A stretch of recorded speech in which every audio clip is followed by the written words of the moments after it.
Hi, good day everyone, and welcome to the OJT orientation. By the way, my name is Anjudan H. Obrado, para sa mga wapakaila. I am currently the BSAT chairman and of course the Industry Linkage Development Officer. So as Industry Linkage Development Officer, I also serve as the OJT advisor. So any concerns related sa OJT, you can PM me directly sa messenger or you can go directly sa office.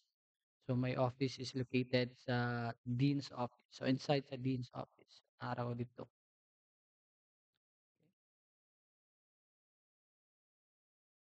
So the agenda for today will be the on-the-job training. What is on-the-job training? Mao nato i-discuss. Number two is the requirements and the school activities na needed mo attend ng mga OJTs. Then the open forum. What will happen sa open forum is i-take down notes na lang mo. Pag-take down notes na lang mo about sa inyong mga questions and concerns about sa akong i-discuss. Kay ga-record ako og video para sa mga OJTs nga wala ka-attend sa face-to-face o wala pa ka-join sa previous nga orientation.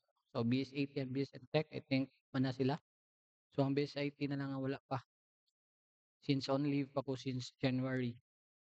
So karon let's start with sa unahon ang school calendar. For the second semester of the school year 2024 to 2025, the prelim will be or katong pag February 11 to 12, 2025. No? Then midterm will be on March 11 and 12 to 2025. Diha na ta mag-submit sa atong mga progress report at evaluation for midterm.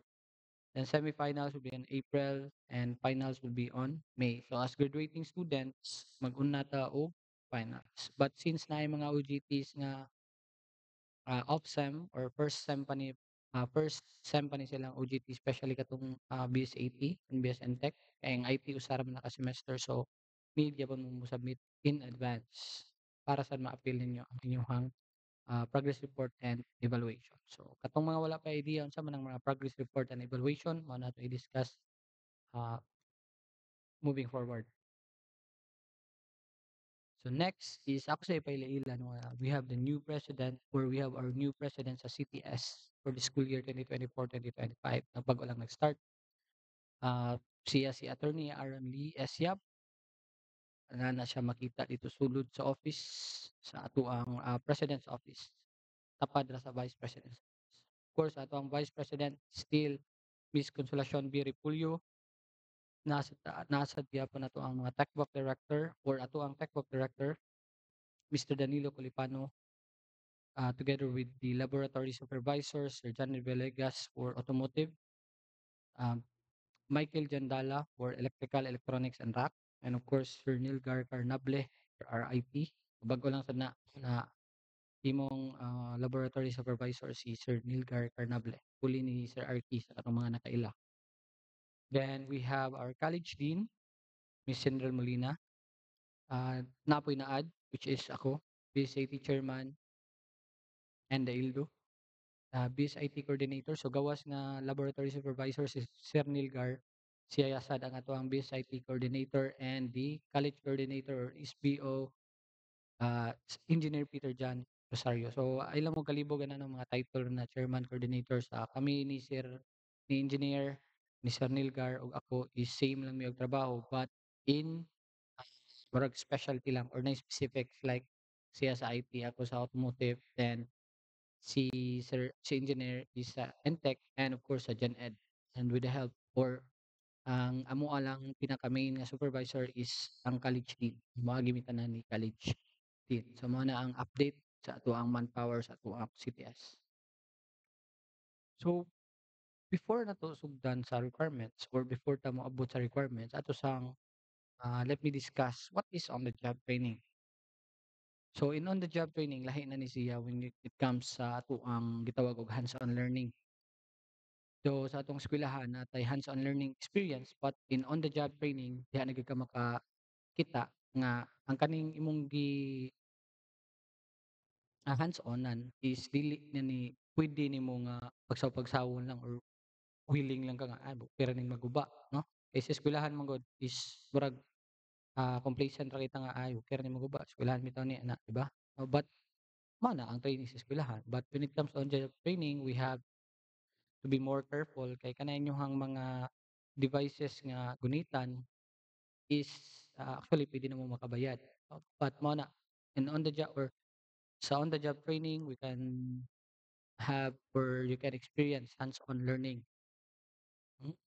Then you can acquire practical knowledge and practical skills. No? Dili lang kaingon nga I mean practical skills and knowledge individually dili na by group. No? Kamo na gyud kamo na mismo maka-experience. Then ang nakalahi lang gyud ani sa on the job training is kung unsa tong mga napraktisa nato sa eskwelahan ikabot dito is na gyud mo ma-experience ka certain scenarios nga lahi ra gyud no kay sa eskwelahan man gud natay mga exams or natay mga praktisanan nga murag gituyuan na og guba like say for example buhat na og trouble but when it comes to on the job training sa field na mga do standard gyapon nilang trouble but nagit mo masugatan nga mga scenarios nga lahi gid siya. Una nga kinahanglan mobalik gyud ta unsay nagatunan sa ato ang eskwelahan. Then of course, it will help trainees build competence and confidence sa inyong mga gipangpili nga mga field. And then ako lang po di-appeal no or naagyapon na diha supervision provided by experienced mentors or colleagues. So, walin sa ni naganindot kay kung sa eskwelahan natin maestro, but the ratio is no, 1:50, 1:30. Sa on the job training, 1:1 or 1:2, inana lang. No? So, namoy mentor, lagi mag-supervise ninyo nga mao ninyo ang buhaton karon, then matudloan yun mo. Para mo tutorial mga one-on-one. Then, of course, imong mga ma-apply nimo ha, mga nakatunan gikan sa eskwelahan.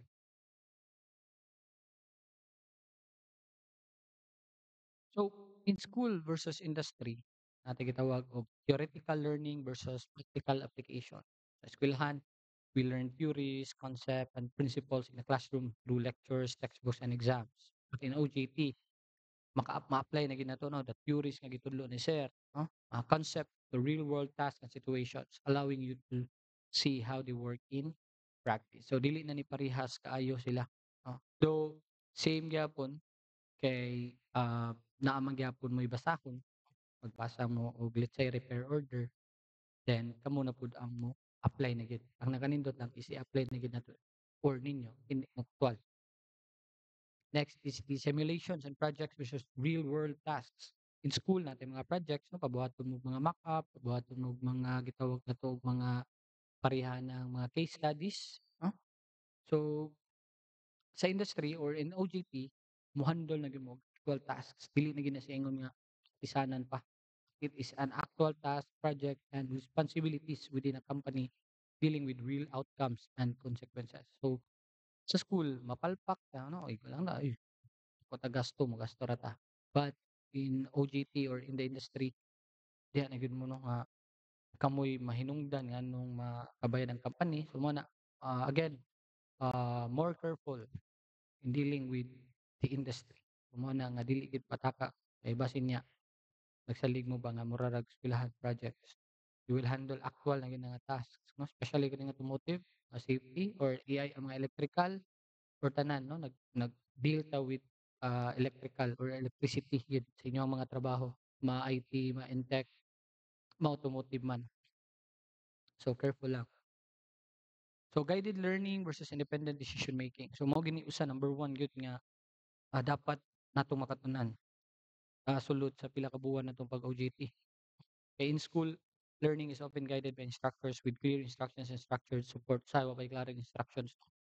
Ng one half ang gipakuha unya pwede ra day masud sa one fourth. Inana ba no? May maingon nga ah, multiple choice nya walay choices. But in OJT, you will make independent decisions often under the guidance of a mentor but with more autonomy and responsibility. So dili lang na ingon nga kamo-kamo ra gyapon. Though naa gyapon ang mga mentors. So, when it comes to grading or performance-based evaluation sa eskwelahan, again, we are graded through our assignments, exams, and of course, in participation. But when it comes to industry, Your performance is evaluated based on your ability to complete tasks, meet deadlines, and contribute to the team or organization. So as you can see, similar gina siya, no? Sa eskwelahan mo complete ya mong kag tasks, pero lahi lang nga task dito sa OJT, no? Actual task na gyud. Meet deadlines. Dili na pwede nga unya-unyaon ninyo. Kay especially na may customers, unya na ugma na tiwason. But ang customers, no, na may gihatag ang promise time. So kung sa eskwelahan, sige mo hangyo, pwede ugma. In industry, dili gina pwede kay si customer na tendency masuko. Mao na, you have to meet deadlines, then you have to contribute to the team or organization. Basin parehas na sa inyong thesis, di ka lang mubayad, diha, dili na pwede. Then we have what we call the classroom collaboration versus workplace teamwork. So sa eskwelahan, we collaborate with our classmates in group projects within a controlled environment. Controlled pa. Ang uban, ito na sila hagayin minom na gyapon, no? Good project kuno pero lahi nga project. So GT, you work with colleagues in a professional setting, no? Na mga meetings, no? Dili na pwede nga murag dili tungahon. Dapat mutarong kag storya, walay magsusuko. You have to adapt with the professional setting now when it comes to industry. Teamwork impacts the overall success of the project or businesses. Especially kaning ato pagka-technician.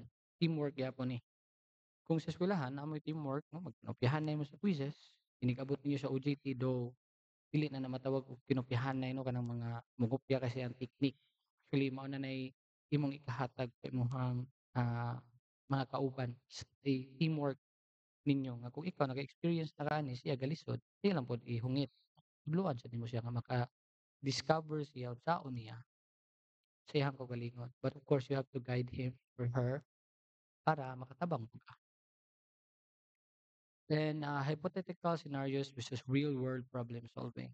Sa eskwelahan, namoy i-analyze and i-solve ang mga gitawag na tog hypothetical problems, often with predefined outcomes. Meaning, kabalo na tadaan, no, na siya daan nga outcome kung sa imong mga buhaton. But in OJT, you face real challenges that require creative problem solving and may have multiple or unpredictable outcomes. So since especially no kaning automotive, namoy mga let's say mga bolts ng mga tanggal or namoy mga masipyatan og taod sa eskwelahan siguro makaingon pa ta nga okay mo ni mahitabo buhaton ko ni but in industry kung mag-experiment mo or namoy mga problema nga dapat i-solve in your own. You have to be sure na maka-check mo with your mentor kay inig-abot ana let's say for example, mag-experiment lang mo niya wa gyud mo kabaw nga mao day outcome, no? Eskwelahan di ba na mo dagan atong mga gipang-ayos sakyanan, meaning wa ta kabaw kato inyong gibuhat, ko ba 'to? But in OJT, kung inatuon gyapon ninyo let's say nabali ang bolt inyo lang itaod niya tan-aw ninyo dili na matanggal, hinigdagan ana mo vibrate or nana ng mga factors, mo na inyo gyud ang bantayan. Then, feedback from teachers, feedback from supervisors. So, mao na nga sa eskwelahan na ginay feedbacking, feedbackan nimo, "Uy, dili man ka kama ani, dili ka kamo ani." It's because you are trained para makadawat mo sa inyong mga sayop, then maka pangita mo og solusyon unsaon na pag-correct ang inyong mga sayop, no? So, usahay lang, we focus more on our academic quiz gagmay mo kagkuha sa mga quizzes, ano nga magagatuon. But in OJT, uh, it focuses more on work performance skills and professional growth. Mao na nga kung reklamador ka daan sa eskwelahan, di ka maminaw, di ka magpatuo, no?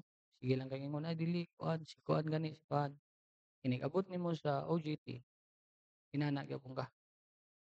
Dili ka magminaw nga nasipyat ka sa imong di ka pa lihokon ani, molihok ka, dili ni part sa imong trabaho, imong trabahoon, then maistoryahan ka, suko ka, walay growth.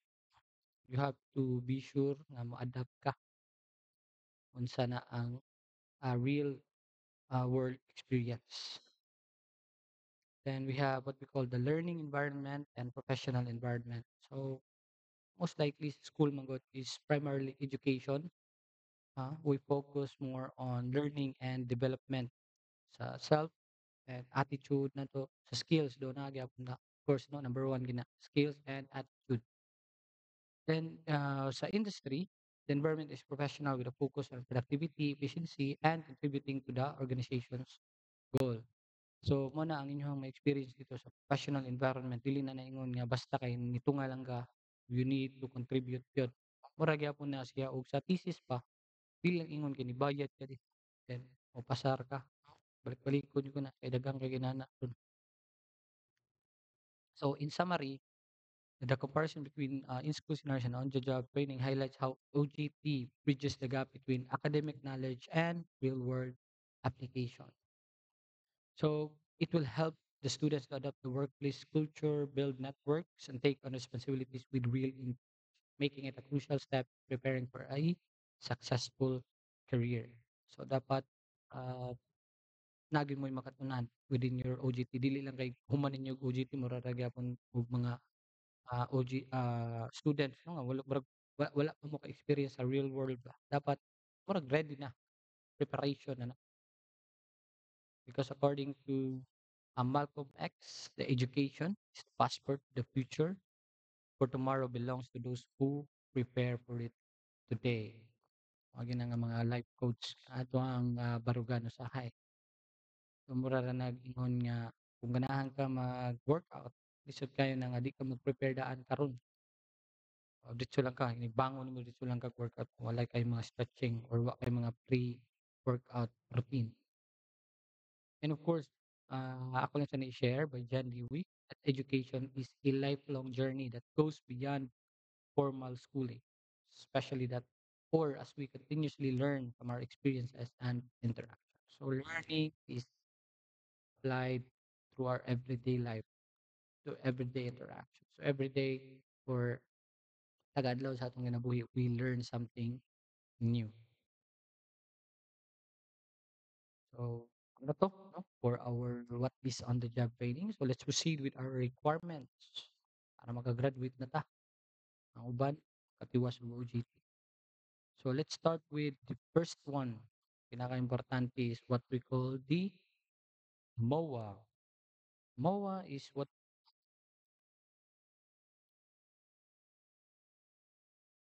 sa may taon. MOA or what we call the Memorandum of Agreement Student Internship. So sa atong MOA, natay tulo ka party na gitawag. So our first party represented by CTS, it is the school or the institution represented by our vice president or the president na depende na na kung naata, especially karon na naata o na nga pilisan na siya o president ang mo represent. Then next for the second party, for the company will be represented by the HR manager or the general manager. And of course, the third party will be the student intern. Kamo na, no? Imuha ng name diha. So, unsa may naa sa ato ang memorandum of agreement, no? So memorandum of agreement, it is mura lang ni siya o kana tawag agreement. Kung unsa may dapat buhaton sa company, sa school, sa students within that time frame. So kung imong tanawon diri unsay makita diri ang total training durations, no, which is 720 hours per semester, no. So meaning katong mga BSc, TVS and Tech kaduha mo total sila og 1,440 hours, which is makuha nila within Monday to Friday nga trabaho from 8 o'clock to 5 p.m. So kung straight ka duty na, walay mga holidays, so kuha na nimo si 720 within 3 to 4 months. Ang uban na pwede mo duty Saturday with overtime, depende na sa company kung daghan sila og overtime. So kamo na lay tuwas ug basa ni kung unsay mga sulod ani. Ang naa ni actually mura lang ni mga or mura, mga rules and regulations or mga rules ni or rules and role. Mga role sa company, role sa CTS, and role ninyo estudyante. And then additional ang mga rules na kinahanglan sundon natong tanan. Then ang di mawako diha is the signatures of the different parties, including ninyo. And reminders lang, this is a long size bond paper and kinahanglan na ni signature each per page, no? Taga page na ni mogawas nga signature sa tulo ka party, no? naa si CTS, naa si company, then naa si student sa side, naay signature ninyo tanan, tanan pages. Kay kani nga page or kani nga page, kani nga document kinahanglan sa ni i-notarize. So take note, MOA is notarized at least tulo o upat ka copy ang usa na sa company, ang usa sa CTS, ang usa inyuha na in case for kung naamoy mga reklamo or naamoy need i-review sa MOA. Notarize na to ang MOA. Mao na ato ang MOA. Kung please review the MOA kay para og namoy mga questions diha, pwede na ninyo ma-raise up sa ato ang GC. Okay? Next is we have the parents' consent. So parents' consent is para ni sa mga students or para ni sa tanang students nga mo OJT. So supposedly katong mga wala pa ni dapat before mag midterm maka-submit na mo kay dapat ang inyong mga parents or mga guardians or mga partners nga naa ninyo diha kuyog maka-sign sila ni. Kay usa ni sa ato ang requirement. So short bond paper gyapon ni short size. Naa diha ang name sa parents diri sa babaw ani. Then name ninyo diri sa ubos. Then inyong company, no? And of course ang date kung when estimated month ang date no kuno sa imong mahuman. Then ang signatures. Kita mo diyan ay witnesses ana pirmahan lang na ug kinsa to ang naa diha pag pirma ninyo. And the MOA and parents consent is both notarized, no? Na notaryuhan ni siya. Mo na for our parents consent. So, di porket bisag kamo pa'y eskwela sa inyong kaugalingon ha kinahanglan na gyapon may mga parents consent. Kinahanglan na gyud may guardian. Unsay ko inyo sa balay or ma-landlady, landlord na ninyo diha mao din nimo pirma. Kay kinahanglan na sa tay mahibaw-an nato nga kinsa may mga kuyog ninyo diha. At least natin ma-contact in case of emergency po. Okay? So next is the performance evaluation. So performance evaluation guys, mao ni ang gitawag natong murag mga major exams ninyo, no? So diri makita um, unsa may performance niyo dito sa industry. Ang usahay na ni or ang mo grade ninyo is your direct supervisor or katong mga technicians ninyo nga nag-handle ninyo kay mas kailaman to ninyo ang technicians, especially sa skills. But there are some supervisors na sila kay gusto nila maka-rate ninyo especially kanino knowledge sa assigned tasks, mao na yung mga suda na knowledge ninyo sa assigned tasks, inyong skills ana sa gi-assignan, communication skills kung kababaw mo mag-istorya, dili lang kaayo nila ang puros binuang feel na usahay magastorya ba mo mga customers. Your attendance importante kayo ni punctuality dili ang attendance dili na mag-base present and absent, feel na ang late ug mga overbreaks. Attitude number one yun supposedly na number one yun nga baba mo yung mga duties and responsibilities. Your personality and character. Of course, naagi pa na, physical, human and public relation, occupational occupational attitude, then your leadership potential. Hopefully na ay mo masuwat nga remarks or comments ng inyong evaluator. Then ilang pangan, names, company, and the date evaluation. Para ako nang I'm iko ganing rating scale, kay ma-total na siya 85 to 94, it's still good. But ang lisod lang na ka mag 64 mo, no? Kay base mo na maglisod na mo og ka prove na. So di kayo bugat sa inyong grade sa actual gyud sa eskwelahan. But ayon na niyo absang ninyo nindot ang inyong performance inside sa company. Okay, so mao na gitawag na to on the job training performance evaluation. By the way, guys, si MOA, si parents consent, and si um, evaluation form makuha na ninyo sa CTS. Pwede ra ko maka-provide ani. Okay, so we also have what we call the monthly progress report. So si monthly progress report, ano na yung dagway niya, pwede ra sad mo mangayo ani dito or ang format lang kay ah, siguro pinakadaghan ang napo, no? Napo progress report napo ka month katong mga absinot. But katong mga makakuha lang og 3 months, 5 months, ang mga IT mga 4 months o siguro ni 5 months kung pugihan lang moto nga kaya na gamay ra kayo mo need. So 2 pages, week 1 to week 4 isuwat lang ninyo diha sa mga training station and the job assignments, the number of hours. For the signature for the evaluator, if lahi-lahi mag-evaluator then pwede ninyo pasuwatan or papirmahan individually. But if usara siya for the whole month, then ari na ninyo papirmahi sa ubos. Crash out lang na ninyo I mean badlisi lang na ninyo pa doon sa ubos para dili na siya masig balik-balik og pirma. Make sure lang nga tarong na inyong isuwatan niya. Kasi nang uban na bisag holiday nagtatrabaho. So kung makita sa ninyo lima ra na ka buok kay lima ra ka adlaw in a week yung gi-required sa CTS for your duty. But if namoy mga Sabado, i-slash lang niyo diri sa 5th day or sa ka-5 nga adlaw. Ah, puwede ra niyo di pa Sabado diha makita ra na sa inyong DTO. So monthly progress report, name, your course, and of course kung unsa na nga month, February, March, and April. Okay? So for DTR, actually wala tay standard gitawag og standard format kay sa DTR man gud naay mga other companies especially kini mga Toyota or uban na nga may industry, nara sila biometrics, pwede ra sila magpa-print dito sa directly sa HR. So kato ra ang atuang gamiton. Pero katong mga mano-mano o time in time out or pwede katong na mga punch card, pwede sa ninyo papotokopihan. No, not necessarily gid nga kani nga format ang inyong gamiton. So man ako gingon wala tay standard format for DTR as long as namo ikapakita nga DTR, no, nga ni duty mo ani. Okay?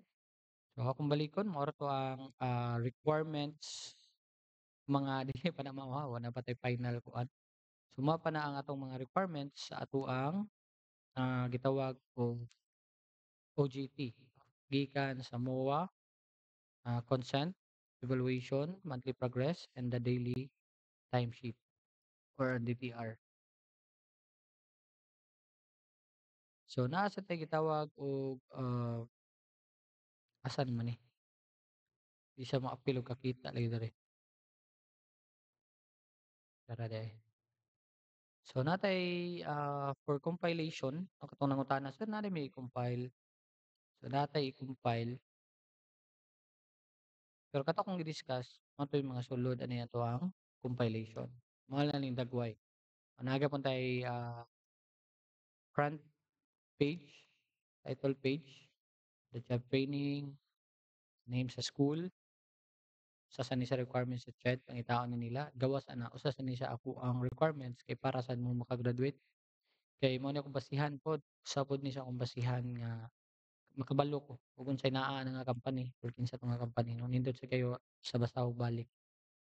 So may akong basahon ana, of course sulod ana inyuhang compilation from the table of contents natay gitawag og chapter 1 and of course title page, then table of contents, then we have the chapter 1.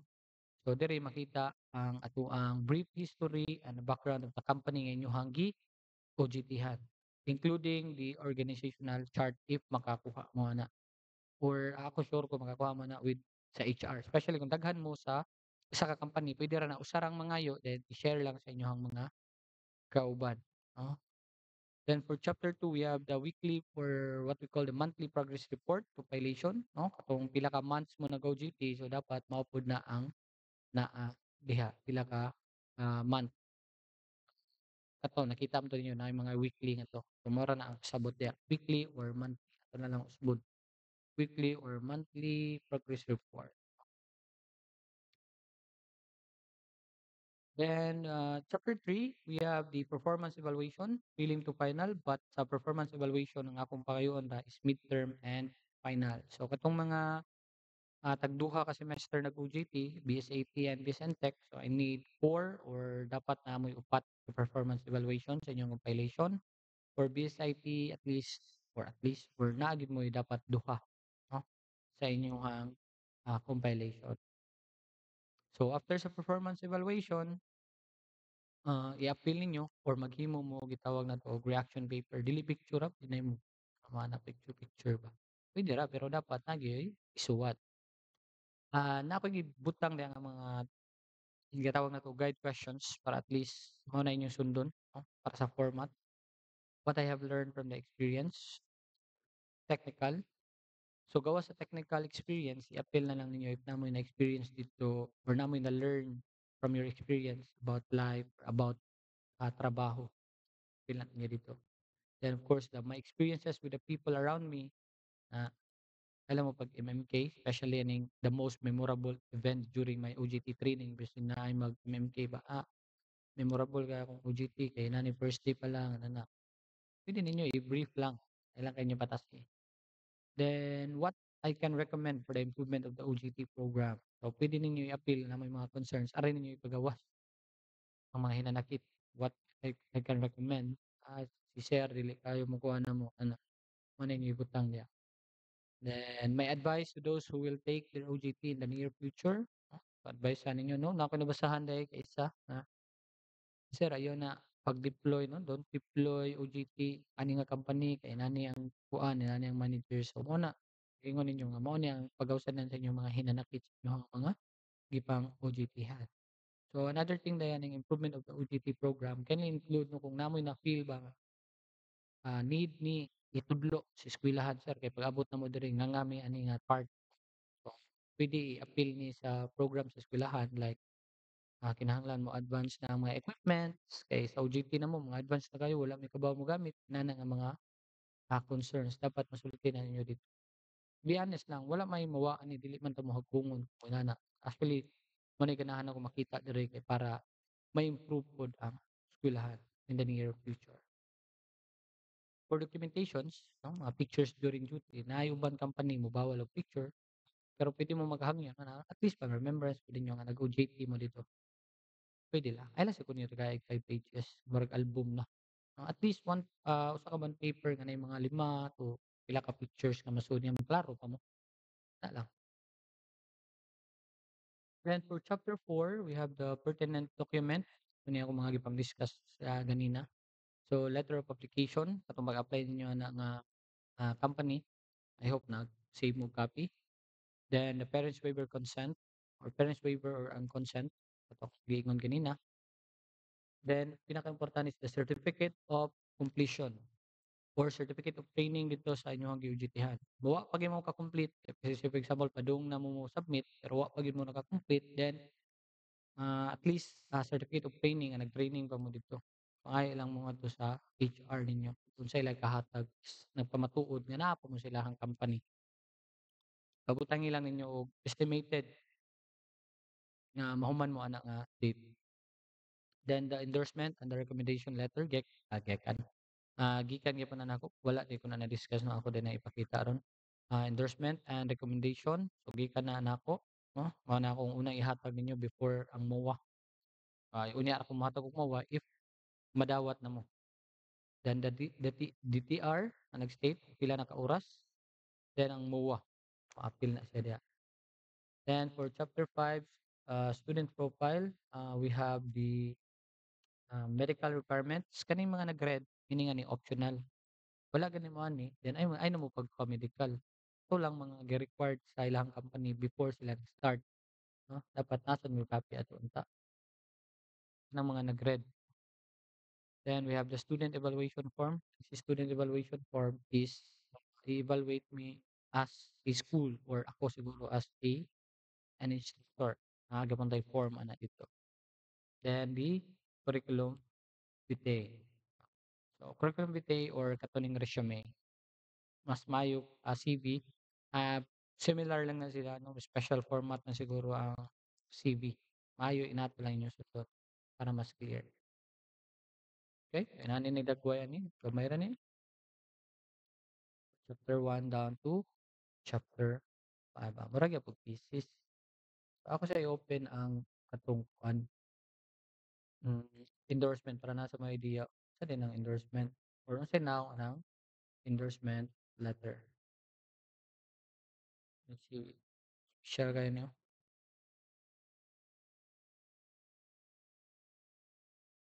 Hmm.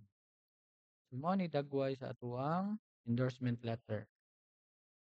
James Michael Candiam din So, unsa may naa sa atuang endorsement letter, of course naa diha ang name sa manager, name sa company, address sa company. So makita po diya kung pila ka oras mo dapat kung dawaton mo nila pila ang required hours ninyo nga makuha. Then ang inyong name and inyong course and of course ako nga nagpadala ninyo. Mara na ang nagway sa atong gitawag og endorsement letter. So balikon ako from MOA, parents consent, performance evaluation, monthly progress report, DTR, then to for OJT compilation mo na ang dapat naa sa sulod sa inyong OJT compilation. Okay? So napatay mga questions. I mean, kung napatay mga questions, i-chat lang ninyo sa akong messenger. And mas maayo pa day chat ninyo ngadto sa GC kay para katong mga nauwa mga utana. No? Pwede na mga utana dito. Napig pangita balik. Tara di ay. Think, maoro to. So forum, the question, suggestion, and other matters will be discussed for adto na sa GC. So atong mga na mga questions ato lang. Okay? So that will be all for today. Thank you for watching. Have a great day. Bye-bye.